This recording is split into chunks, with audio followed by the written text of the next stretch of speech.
Hi friends, நான் உங்கள் விக்னேஷ்.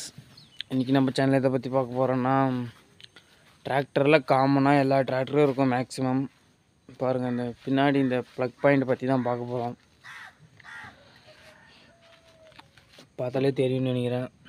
இதுதான் இது எதன் பயன் என்ன, இது என்னத்துக்கு எல்லா டிராக்டரும் கொடுத்துருக்காங்க அப்படின்னு தான் பார்க்க போகிறோம். மேக்ஸிமம் இது 99% ஆளுங்களுக்கு தெரியவே வாய்ப்பு இல்லைன்னு நினைக்கிறேன், எனக்கு தெரிஞ்ச வரைக்கும்.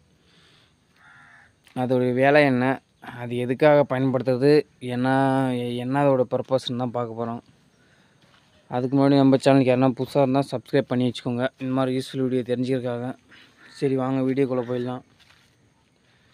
எல்லோரும் பார்த்துருப்பீங்கன்னு நினைக்கிறேன். எல்லா டிராக்டர்லையும், அது எந்த டிராக்டராக இருக்கட்டும், எல்லாத்துலேயும் இந்த மாதிரி பின்னாடி ஏதாச்சும் ஒரு இடத்துல கொடுத்துருப்பாங்க. கீழேயும் கொடுத்துருப்பாங்க, சைட்லேயும் கொடுத்துருப்பாங்க. இது ஜாண்டியரில் இங்கே மேலே கொடுத்துருக்காங்க. ஆனால் க்ளோசிங் டைப்பில் தான் இருக்கும். பார்த்தாலே தெரியும்னு நினைக்கிறேன். அதன் வேலை என்ன, அது எதுக்காக எப்படி பயன்படுத்துறது தான் பார்க்க போகிறோம்.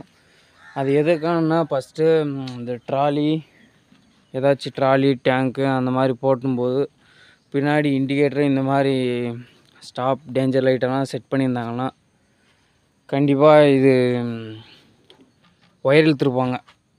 அதுக்காக அதை வேலை செய்கிறதுக்கு தான் இந்த ப்ளக்கு. தெரிஞ்சிருக்கும்னு நினைக்கிறேன்.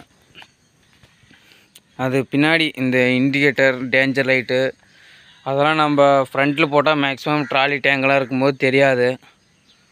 அதே நம்ம ப்ளக் பாயிண்ட் கொடுத்து அதுக்கே செட் பண்ணிட்டா கண்டிப்பாக தெரியும் பின்னாடி வரவங்களுக்கு. இண்டிகேட்டர் போட்டால் அது மாதிரி, பிரேக் பிடிச்சா அந்த மாதிரி. அதுக்காக தான் இது கொடுத்துருக்காங்கன்னு நினைக்கிறேன். இதே வேறு பர்பஸ் ஏதாச்சும் இருந்தாலும் கமெண்ட் பண்ணுங்கள், அதோடைய வேலை எதனா வேறு வேலையாக இருந்தாலும். சரி, ஓகே ஃப்ரெண்ட்ஸ், இதுக்காக தான் இந்த வீடியோ. இதை சொல்லலான்னு தோணுச்சு, அதனால தான் சொன்னேன்.